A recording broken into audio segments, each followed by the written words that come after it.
तो ये मिलन केंद्र जो है, ये यहाँ पर इस वक्त राष्ट्रपति और प्रधानमंत्री एक साथ मौजूद हैं। कुछ सेल्फ हेल्प ग्रुप्स हैं जो स्वयंसेवी समूह हैं, उनकी महिलाओं से प्रधानमंत्री बात कर रहे हैं। ये जो मिलन केंद्र है, ये दरअसल राष्ट्रपति रामनाथ कोविंद का अपना पैतृक आवास है, जिसको मिलन केंद्र के रूप में तब्दील किया गया है, उसको उन्होंने दान किया है। और राष्ट्रपति के साथ साथ प्रधानमंत्री को जो स्वयं सेवी समूह की महिलाएं हैं, जो सेल्फ हेल्प ग्रुप की महिलाएं हैं, वो अपने कार्य के बारे में, उसकी संस्कृति के बारे में, किस तरह से कार्य आगे चल रहा है, क्या कुछ काम हो रहा है, कैसे हो रहा है, उसके विषय में विस्तार से जानकारी दे रही हैं। और प्रधानमंत्री और राष्ट्रपति दोनों उनके साथ में मौजूद हैं।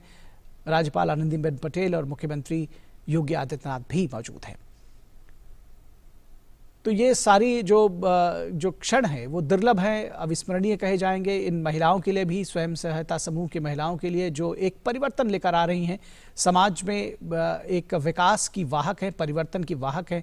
उस भारत के सपने को सच कर रही हैं जिसका सपना प्रधानमंत्री नरेंद्र मोदी ने देशवासियों के सहयोग से देखा है, उसको आगे की राह पर लेकर जा रही हैं ये महिलाएं स्वयं सहायता समूह की। और अगर स्वयं सहायता समूह की महिलाओं की बात कही जाए तो उन्होंने देश में एक बड़ा क्रांतिकारी परिवर्तन लेकर के आई हैं, और परौंक गांव भी इससे अछूता नहीं है। और ऐसे में जब प्रधानमंत्री राष्ट्रपति जी के साथ में यहाँ पहुँचे हैं तो स्वयं सहायता समूह की महिलाओं के साथ में रूबरू होना, उनकी जो कार्य हैं, जो उनका आंदोलन है, उसके विषय में जानकारी प्राप्त करना, उनकी योजनाओं के बारे में जानकारी प्राप्त करना, प्रधानमंत्री जी उससे मिल रहे हैं, रूबरू हो रहे हैं, और राष्ट्रपति जी भी साथ में मौजूद हैं।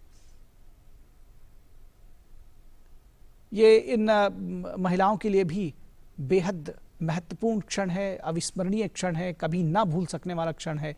हमेशा इसको वो अपने स्मृति पटल में अंकित रखना चाहेंगी जब राष्ट्रपति और प्रधानमंत्री, राज्यपाल और मुख्यमंत्री एक साथ इतने सारे डिग्निटरीज देश के उनसे रूबरू हो रहे हैं, उनके काम के बारे में जानकारी ले रहे हैं और वो उसके बारे में बता रही हैं। जो महिलाएं हैं उनका कॉन्फिडेंस भी आप देखिए, उनका आत्मविश्वास देखिए। ये कुछ चीज़ें उन्होंने बनाई हैं यहाँ पर, और ये बताया गया है कि ये जो लोकल प्रोडक्ट्स हैं, ख़ास तौर पर खाने के लिए, जो सत्तू और जो उससे मिले हुए जो दूसरे प्रोडक्ट्स हैं, उसके लिए भी यहाँ पर जो सेल्फ हेल्प ग्रुप्स हैं वो भी काम कर रहे हैं। तो बेहद महत्वपूर्ण है, क्योंकि वन डिस्ट्रिक्ट वन प्रोडक्ट का जो उत्तर प्रदेश एक अभियान चला रहा है, हर एक ज़िले में उस एक पर्टिकुलर प्रोडक्ट को मार्केट किया जा रहा है, उसको बढ़ावा दिया जा रहा है। तो उस कड़ी में भी ये जो सेल्फ हेल्प ग्रुप्स हैं वो काम कर रहे हैं, बहुत महत्वपूर्ण है। और प्रधानमंत्री और राष्ट्रपति को ये महिलाएं उसी से जुड़ी हुई कुछ चीज़ें पेश कर रही हैं। ये मिलन केंद्र राष्ट्रपति रामनाथ कोविंद का पैतृक आवास है जो उन्होंने दान किया है, और अब इसको जो है मिलन केंद्र में तब्दील कर दिया गया है। यहाँ पर इस तरह के कार्यक्रम आयोजन होते हैं, और ये महिलाएं प्रधानमंत्री को अपने बीच में पाकर, राष्ट्रपति को अपने बीच में पाकर आह्लादित हैं, प्रसन्नचित्त हैं, बेहद प्रसन्न है, खुश हैं।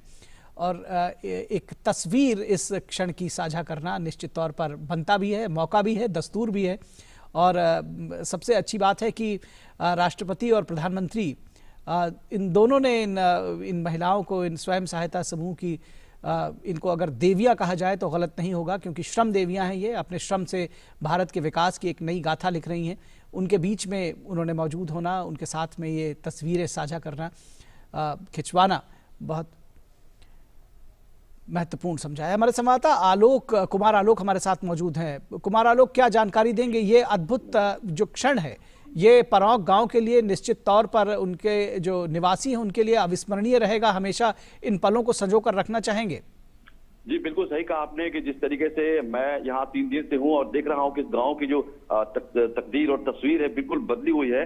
और आप देख सकते हैं कि जिस तरीके से स्वयं सहायता समूह का मिलन केंद्र, जो माननीय राष्ट्रपति जी का पैतृक घर है, इस घर को जैसा कि मैंने बताया कि 2001 में जब वो सांसद थे तो उन्होंने इस घर को पब्लिक के लिए समर्पित कर दिया। इसके अलावा मैंने बताया कि 2.5 लाख जो जमीन, 2.5 बीघा जो जमीन है उसको भी पब्लिक के लिए उन्होंने समर्पित किया। और सबसे बड़ी बात है कि स्वयं सहायता समूह का जो गठन हुआ, और ये बहुत ही छोटे लेवल पे गठन हुआ था, लेकिन बाद में इसने एक विस्तार रूप लिया, बड़ा रूप लिया। और जब उस समय जब शुरू हुआ था, जब 30 से 40 महिलाएं थी, आज आज इसकी संख्या लगभग 300-400 के बीच में पहुंच चुकी है। और ये एक पारंपरिक जो गांधी जी का सपना था खादी का, तो उसको लेकर के उनका बेस वही है, जिससे कि ये महिलाएं उन वस्त्रों का निर्माण करती हैं जो हमारे पारंपरिक वस्त्र रहे हैं। जैसा कि मैंने आपको बताया कि कुर्ता पाजामा हो या सदरी हो, ये पुरुषों के लिए विशेष रूप से पाया जाता है। और फैंसी सूट्स का बहुत ही पॉपुलर है, जिसको बना करके मार्केट में दिया जाता है। और आज ये जो आत्मनिर्भर जो भारत का सपना प्रधानमंत्री का है, उससे को साकार करने में इन महिलाओं की बहुत बड़ी भूमिका है।